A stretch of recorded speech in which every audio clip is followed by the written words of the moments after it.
अस्सलाम वालेकुम। आप सबका इस फार्माकोविजिलेंस अवेयरनेस प्रोग्राम का इस्तेमाल है।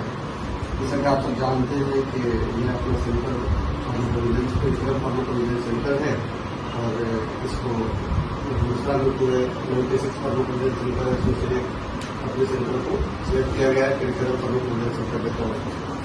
तो ये इसका काम ही हम लोगों का कि अगर कोई पेशेंट किसी भी तरह के ड्रग से रिलेटेड अनवांटेड इफेक्ट आपको बता रहा है तो उसको रिपोर्ट करना है। कोई पेशेंट अगर आपको कह रहा है कि मुझे किसी ड्रग से कोई अनवांटेड इफेक्ट होता है तो हमें इसको रिपोर्ट करना है। ये फॉर्म है, तो इसमें मैं बताऊंगा क्या क्या चीज़ें रिपोर्ट करनी होती है। तो सबसे पहले हमें जो है ना जो इन्फॉर्मेशन इसमें डालना है उसको 4 कैटेगरी में डिवाइड की गई है, जिसको नंबर सेफ्टी इन्फॉर्मेशन कहा जाता है। ये सारा तो इसमें यह है कि आइडेंटिफाइबल रिपोर्टर होना चाहिए। जो रिपोर्ट कर रहा है उसका जो है हम डिटेल दें तो कौन सा रिपोर्ट करता है। और उसके बाद दूसरा आइडेंटिफाइबल पेशेंट, जो पेशेंट है तो उसके सारे डिटेल्स वो इसको पीडी में आया है तो उसका रजिस्ट्रेशन नंबर, हॉस्पिटल का क्या है और उसका नाम, उसको डिटेल, उसका एड्रेस वगैरह।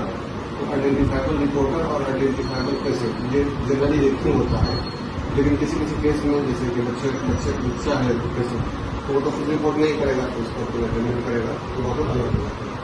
और तीसरी चीज़ है कि आइडेंटिफाइबल वो ड्रग, जिस ड्रग की वजह से उसको रिपोर्ट जो अनवांटेड इफेक्ट आया है तो उसके सारी डिटेल्स हमको लिखनी है। उसमें कौन सी दवा से दिया है जिसकी वजह से ये हुआ। तो उसमें कई सारी चीज़ें हैं जो आगे मैं बताऊंगा कि उसमें क्या करता है रखना है।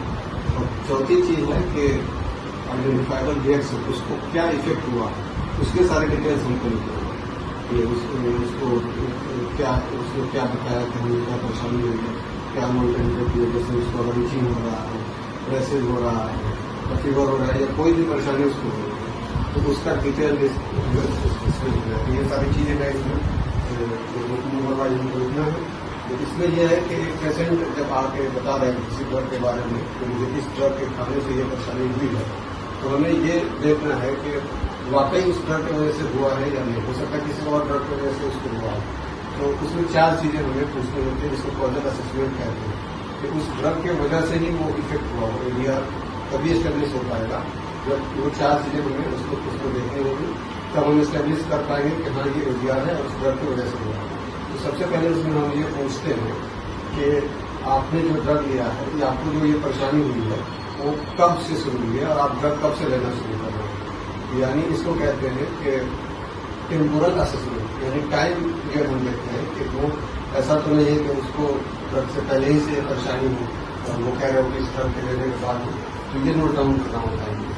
दूसरी चीज़ ये है कि प्रीवियस नॉलेज, उसको ये भी पूछते हैं कि क्या पहले भी कभी इस ड्रग के ऐसे लेने से या इस तरह की कोई और इफेक्ट आपको हुआ तो अगर पहले भी इससे हुआ है और ये रिपीटेशन है तो उसको माना जाता है कि ये वाकई इसकी वजह से हुआ है। और तीसरी चीज़ है कि डी चैनल, इसमें यह है कि ड्रग को जो ड्रग हम उसको दे रहे हैं उसके डोज को कम करके देखते हैं कि वाकई ये जो है डोज को कम कर देने से और उसको जो इफेक्ट आ रहा है वो कम हो जा रहा है तो ये माना जाता है कि इस ड्रग की वजह से हो रहा है।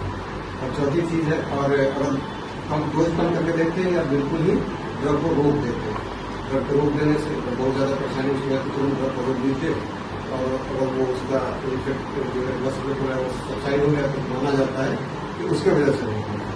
और चौथी चीज़ है कि रीचैलेंज करके देखते हैं, ड्रग को दोबारा दे करके देखते हैं और ड्रग को बंद करने की वजह से उसको इफेक्ट बंद हो गया था, सब्साइड हो गया था और फिर जब ड्रग दिए और दोबारा उसको वो परेशानी फिर से शुरू हो गई तो ये कन्फर्म हो जाता है कि ये एडवर्ट है तो इसको रिपोर्ट किया जाता है। ये सारी चीज़ें हैं तो ये इस फॉर्मेट में रिपोर्ट करना होता है इस फॉर्म में।